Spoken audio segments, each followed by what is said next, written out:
បាទសួស្តីបងប្អូននៅក្នុង YouTube ជាទីស្រឡាញ់រាប់អានទាំងអស់គ្នាថ្ងៃនេះហាងមាសលៀងស្រណែកខ្ញុំបាទគឺបង្ហាញនៅម៉ូដចិញ្ចៀនប្រុសបាទ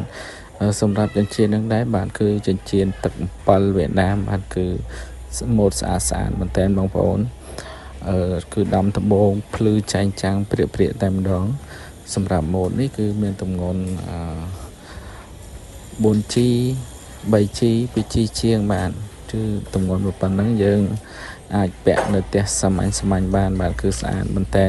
សិតតែម៉ូដថ្មីពេញនិយមខ្លាំងមែនតើបងប្អូនតិចទៀតខ្ញុំនឹងសម្រាយមួយម៉ូដជូនបងមើលឲ្យបានច្បាស់ចឹងណាបងប្អូនបង្ហាញក្នុងវីដេអូនេះគឺ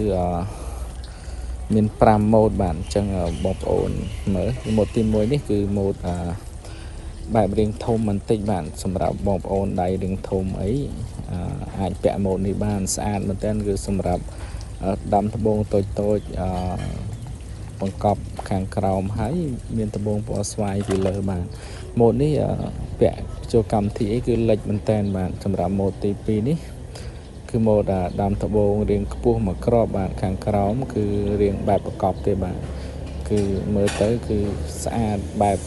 ម្យ៉ាងម្នាក់បងប្អូនអញ្ចឹងបងប្អូនស្រឡាញ់បងប្អូនអាចតំណតំណមកបានហាងនេះលៀងស្រណែកខ្ញុំបានមានលក់មាសលក់ផ្លាទីនទឹក7ផ្លាទីនទឹក5បងប្អូនអាចអញ្ជើញមកហាងផ្ទាល់ក៏បានគឺមាននៅក្នុងហាងស្រាប់តែម្ដងឬក៏បងប្អូនចង់កំងក៏បានបាទសម្រាប់ម៉ូដនេះក៏មួយយ៉ាងដែរបងប្អូនទម្ងន់ព្រមតា 2G ទេបាទម៉ូដនេះបាទគឺយើងឡើងដៃគឺពេញដៃស្អាតតែម្ដងបងប្អូនមើលគឺស្អាតម៉ូដនេះយើងអាចពាក់នៅផ្ទះធ្វើការសាមញ្ញបានបងប្អូនវាលក្ខណៈមិនធំពេកមិនតូចពេកអញ្ចឹងណាបងប្អូនអញ្ចឹងបងប្អូនបានមើលវីដេអូនេះហើយក៏បងប្អូនជួយចុច like ជួយ subscribe ឲ្យម្នាក់មួយផងបងប្អូនដើម្បីទទួលបានម៉ូដមាសម៉ូដផ្លាទីន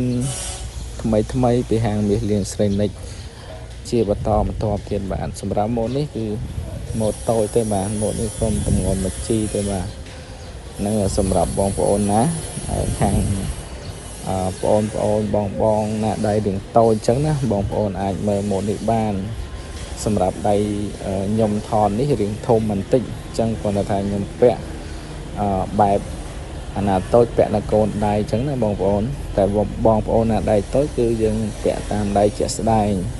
សម្រាប់ម៉ូដនេះក៏ស្អាតដែរបងប្អូនហើយទាំង7វៀតណាមបាទពាក់ភ្លឺស្អាតណាពាក់កាន់តែភ្លឺបាទ